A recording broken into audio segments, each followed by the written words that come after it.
Dust Queen is finally here, yeah! If you haven't heard of this one, which I don't know how you couldn't, this is a huge, monumental collaboration of so many people's efforts to make this RWBY fan series. I've been waiting patiently ever since the first trailer was announced about a year ago. If you haven't seen it, you 100% should. Show everyone who's worked on this first episode a ton of love and appreciation because they deserve it. I'm not gonna tackle the story just yet for this video. Instead, I want to talk about all the things that I was especially impressed with, and also the things I think they could strive towards improving. Obviously, it's very impressively made, but I want to see everyone working on the project to get better and better and better, and make even more amazing things and further master their skill sets. Let's start with the positives.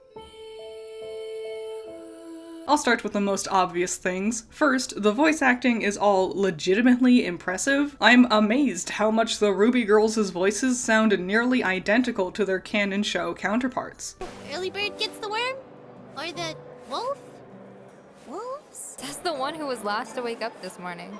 That's not relevant at the moment. Oh, finally! Now we can take on all the cool stuff. Not only are they good at mimicking the show's voices, but everyone's performances was incredibly well done too. We had a lot of range of emotion from all the girls and everyone nailed it. Next, the fighting was phenomenal. A lot of the fandom's coolest fight choreographers worked on this project, and you can tell because it's absolutely amazing. Fast, fun, creative moves, really neat new combos we haven't seen before, just stunning, visually amazing. The music was spectacular. The original song feels so much like RWBY classic and I love it. The rest of the score and the sound effects are all very impressively done. Quite frankly, these things I've been listing makes the project feel like a professionally done episode. It looks like the show. It feels like the show. It perfectly captures the spirit of RWBY. I truly cannot sing its praises enough. On to some other smaller stuff. The facial expressions are really good. They're a bit stretchier than the show usually has, and I liked how much the team was willing to push the emotions here. All of the particle effects was really well done. The Dust Queen nightmare thing looked really cool thanks to the cracked glowing on the model. The snow effect, the grim dying effect, Yang's hair.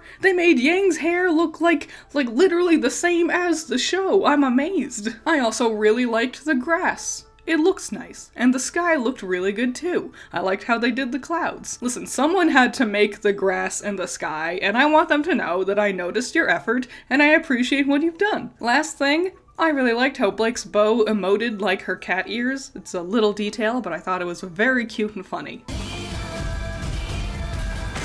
There are times, mostly with RWBY, where the animation feels maybe a tad too bouncy, at least too bouncy for my personal tastes. With how much flop and bounce there are at times, it reminds me a bit of the Amazing Digital Circus, how they animate their characters, though I admit whether or not you think this is a positive or a negative is kind of up to you. Also, I acknowledge that being this bouncy still feels very in character for RWBY. I don't know why, but there's something about their faces that just doesn't quite look right to me. When the characters are facing the camera straight on, I think they look perfectly fine. Maybe their chins are a tad pointy, but otherwise no complaints. But once they turn, their faces feel sort of flat, and with how their shading is done on their jawlines, makes their faces feel a bit angular, kind of shovel-shaped. I think if the shading started on their neck rather than on their jawline, that might help. The trees feel a bit out of place. Admittedly, they look pretty similar to the trees we see from the real show. I'm just personally not a fan of this lollipop-esque style for them, but I also understand that modeling trees is actually very hard, especially when you need to render a whole forest of them. The Grimm feel a tad dim. Their masks and claws and stuff are more of a gray here, usually they're much more white. Also, I wish their eyes glowed more brilliantly. These last 2 points aren't really critiques, more like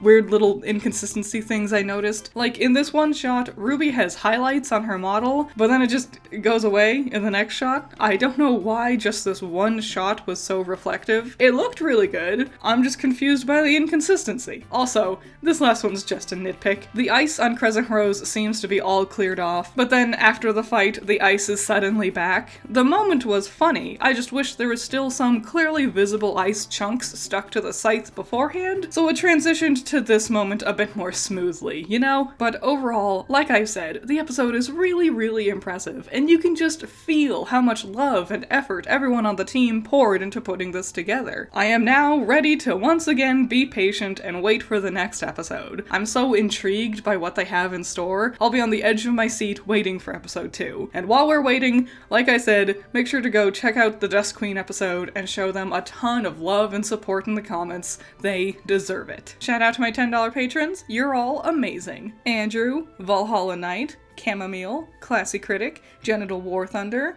Jake, Amber, Hype Man, Scaring Crows, Not All That Evil, Holly, Messiah, Jacob, Ben's Sketchbook, Rain, Trash, Wild Pilot, Josh, Twisty, Bunkin' Duncan, Hoodie Angel, Ranger, Hut Mutt Butt, Sean, Primaroon, Overhypin, Plague, Tyrene, Thanos, Pandemonium, Peter, Agiri, Shahid, Eden, The Eliza, Doki Pokey, Moon of Blues, and Spencer. So yeah, I hope you had fun. What did you think? I think it's so cool. We're getting all this RWBY stuff happening right now, and it's so cool seeing the fandom still be alive. What did you think? Again, show them so much love, so much appreciation. This couldn't have been easy, and I can't wait to see what happens in the story moving forward. I will be patient and wait, and while we're waiting, let me know what you thought of the episode in the comments below. I'll see you in the next one. Bye-bye.